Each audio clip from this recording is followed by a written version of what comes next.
Hello, Safe Haven family. Happy Mother's Day to all the moms here. I am going to read my newsletter to you. For those of you who don't want to take the time to read, I'm going to read most of it. So, first part of the newsletter talks about faith and hope. I've talked about faith quite a bit this year. Faith is such an integral part of my walk with God, and it's so important to God to know that we have great faith in Him. But today I want to talk about a close cousin to faith, hope. Sometimes we think that hope is kind of weak. No offense to anybody here named Hope. It can seem like it's not important because it seems like there might be a hint of doubt in hope. But not necessarily. I'm going to show you how faith and hope work together as you wait for the promises to be fulfilled in your life. Faith and hope are companions in the waiting. Faith and hope are like two close friends walking hand in hand through life's uncertain paths. Though they are different, they depend on each other to keep us steady when the road ahead is long or unclear. Let's talk about faith. Faith is believing, a confident trust in God's character, His promises, and His goodness, even when we can't see how things will work out. Faith says, I know God will be faithful. It anchors us to truth, reminding us that what God has said, He will surely do. Now, faith is the substance of things hoped for, the evidence of things not seen. Hebrews 11:1. Now, let's talk about hope. Hope is expecting, a joyful anticipation that what God has promised will come to pass. Hope lifts our eyes toward the future. It keeps our hearts from growing weary while we wait. Hope whispers, it's not over yet. God is still working. We have this hope as an anchor for the soul, firm and secure. Hebrews 6:19. How they work together. Faith believes that God can. Hope expects that He will. Faith looks back and sees God's faithfulness in the past. Hope looks forward and sees the goodness that's still to come. Together, they give us the strength to wait well, not in despair or impatience, but in quiet confidence. Faith roots us in the present, trusting God's hand even when we don't understand His timing. Boy, do I know about that. Hope gives us vision for the future, helping us endure the in-between seasons with peace and purpose. Let's talk about in the waiting. Everybody's favorite time, right?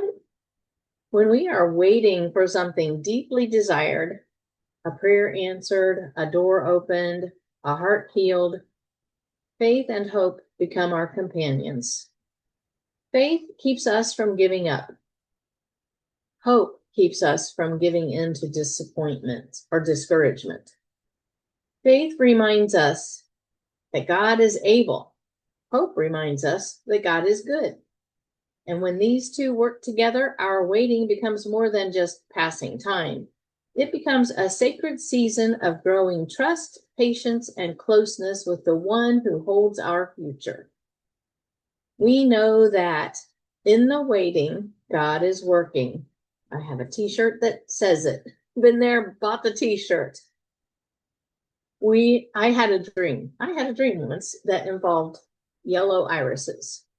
It sounds kind of crazy, but in this dream, I was looking in the back seat of my car, and when I looked down, I saw yellow irises growing out of the floor. I said to my mom, who was with me, oh, what beautiful yellow irises. I'm so glad they make cars so we can grow flowers in them. Yeah, I know. Kind of crazy, huh? Well, it was very memorable. Maybe that was the point, because I usually have a hard time remembering my dreams. I looked up the meaning of iris and the meaning of yellow. They both had hope in the meanings. So I pondered that in my heart like Mary, and I kept asking the Lord to show me what that meant. We were going through job loss and financial struggles, and we were asking the Lord to show us what we were supposed to do. One day I went over to my mom and dad's house for a visit, and lo and behold, Mom had a huge bouquet of yellow irises sitting on the stand in front of the living room window. It was massive. Irises are big flowers anyway, and she had a bunch of them. I took that as a sign that God was reminding me that I should keep on hoping that good things were coming, even when things looked hopeless. And I have a picture of my mom next to those beautiful yellow irises in the newsletter, so you can look down through there to see that.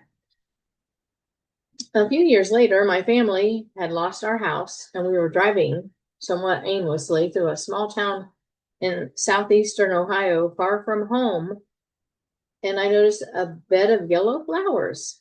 I noticed them because they were so bright and beautiful. I looked closer and realized that they were irises. Now you have to realize that we were feeling rather lost and hopeless at that time. We had lost our home and we had nowhere to go. We traveled to parts unknown because parts known had not been too kind to us. We were just too much for most people, with 8 kids, including 18-month-old twins. So we were praying, seeking God for an answer about what we were supposed to do next, and driving around waiting for him to answer us. It was hot, and we didn't have anywhere cool to stop and get out. It was very miserable, very scary, actually. And then I saw those yellow irises, symbols of hope. Hope did rise in my heart, and I told Gary everything was going to be all right. God was with us, and he was giving us signs that we should remain hopeful. The Lord delivered us from that hopeless situation and took us to further parts unknown later on. We had some amazing experiences of miraculous provision, from Kansas City to Colorado to Arizona and back to Kansas City. But I always remembered that he showed me beautiful yellow irises when I needed a boost of hope. And because of that hope, I was able to hold on to my faith. I made a devotional journal for you to download free, and it will help you to process the importance of faith and hope in your life. And you can get it free. You scroll down further, and there's a link there. I wrote a limerick to go with this lesson. There once was a heart learning to cope, held steady by faith and strengthened by hope. Though waiting felt long, she sang a soft song. My faith helps me keep a wide scope.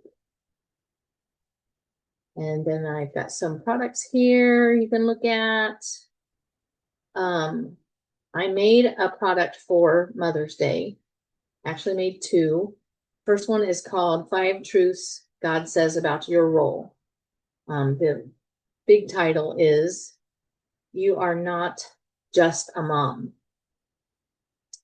And it talks about the significance of being a mom, what being a mom entails, and how important the role is.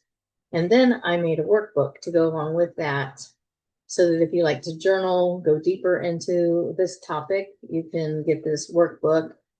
And it's called You Are Not Just a Mom, Just a Mom. I mean, being a mom is really, really important and significant. That's the point I'm trying to get across through these little things that I wrote. The second one's kind of big. And I got these little cards. I made these little cards in the, wow. You can almost see that. That says I am equipped. I don't remember how many I have, probably 30. I am enough in him. They're really pretty. I wish you could see them better. They like to disappear. Oh, wow. Anyway, these come with the workbook. You can cut those out. I just keep flipping from one to the next throughout the day. I am loved is the next one.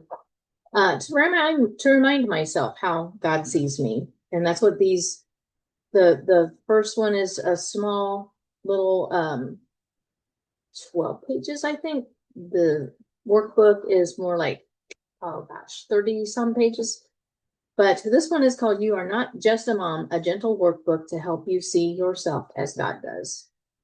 And it's really pretty. Scroll down and see how pretty these are. And then I also made a workbook, special keepsake for Mother's Day for your kids to do. And it's called Just Me and My Mom. And they can do that for Mother's Day and let you know how much they love you and what they appreciate about you. Oh, I wrote in here in the newsletter, do you ever feel like you're getting the short end of the stick as a mom? You pour all your love and care into your kids and they barely seem to notice. Here's the perfect way to encourage your kids to express how they feel about you, Mom. And so that's what the workbook for the kids is about. Remember, I do coaching, and that's here too. With a link you can click. I do tutoring, and you can just let me know, reply, and let me know if any of your kids need some tutoring. I've got a health tip here, an apple a day. It really is important to eat at least an apple a day. Helps with all of the plumbing, if you know what I mean. And I've got a freebie corner, got some neat freebies. I've got patriotic stickers and a t-shirt with free shipping. Favorite recipe, cranberry jello salad with walnuts. You can book a 15-minute call with me. Just click the link, this Calendly link, and set up an appointment to talk with me for 15 minutes about what's going on in your homeschool. If you have any problems or any kind of questions or just want to talk to me, I would love that. Remember to pass this newsletter on to anyone else who would benefit from it and like to read these things that I've written here. And all my links for places that you can find me and all my stuff that I've made. I've been making so much stuff, and I'm very thankful that I've been able to do that. So I will let you go for now and see you next time. And thanks for listening, and go down and read the rest of it and click on those links. Bye-bye.